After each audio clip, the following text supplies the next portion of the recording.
Olá, tudo bem? Estamos aqui para mais um Saúde na Melhor Idade e hoje no programa temos uma convidada muito especial, a nutricionista Mari, que vai conversar um pouquinho com a gente sobre a doença demência, uma doença que vem crescendo consecutivamente ao passar dos anos e ela vai relacionar um pouquinho para a gente sobre a demência, a nutrição, esse assunto tão interessante. Então, primeiramente, vamos entender o que é essa doença. Você pode explicar para a gente como funciona ela e do que se trata exatamente? Olá a todos, eu sou a nutricionista Mariana e hoje eu vou estar falando um pouquinho para vocês sobre a demência e a relação dela com a nutrição. Então, a demência ela é uma doença neurológica crônica e pode ser progressiva, levando a perdas funcionais. Então, o idoso já não consegue, praticar suas atividades normais do dia a dia, pode ter a questão de perda de peso por, não ter apetite, pode levar a perda de peso, a desnutrição, porque o idoso já não se alimenta, não tem apetite. E se tratando de uma doença que existe muita perda, quais seriam exatamente essas percas? Algumas perdas que estão relacionadas com a doença é disfunção do olfato, falta de interesse pela comida, dificuldade em reconhecer os alimentos, recusar os alimentos também, perda de apetite e disfagia.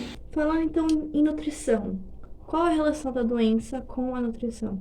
Eu ouvi falar que a desnutrição tem alguma relação, pode ser uma das causas, isso é verdade? A doença pode estar relacionada com a desnutrição, pois, como eu já citei algumas das perdas que têm a ver com a alimentação, a falta de apetite, a falta de interesse pela alimentação, então o idoso não se alimenta corretamente, pode levar à desnutrição e logo algumas complicações com a doença.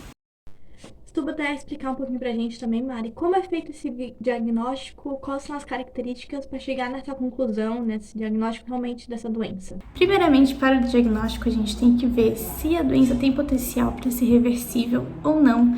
E também podemos estar avaliando a sua relação com alguma deficiência nutricional, infecção, intoxicação.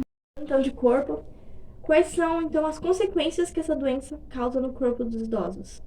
Quais as consequências no corpo, no organismo? Com relação à nutrição, as consequências podem ser perda da identificação da necessidade de comer, do apetite, pode causar a desnutrição ou a perda involuntária de peso, desidratação, pneumonia, dificuldade para cicatrização. Agora que a gente já sabe as consequências, quais seriam então os fatores de risco? O que deve ser prestado atenção para que seja prevenida essa doença?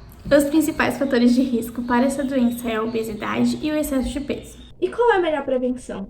Qual é a melhor prevenção realmente antes de chegarmos numa situação dessa? A melhor prevenção é a prática de atividade física, algum exercício físico, associado com a boa alimentação. Então, tá sempre bem nutrido, comendo todos os nutrientes e tendo esses cuidados, já é comprovado que pode, tá retardando o surgimento da doença.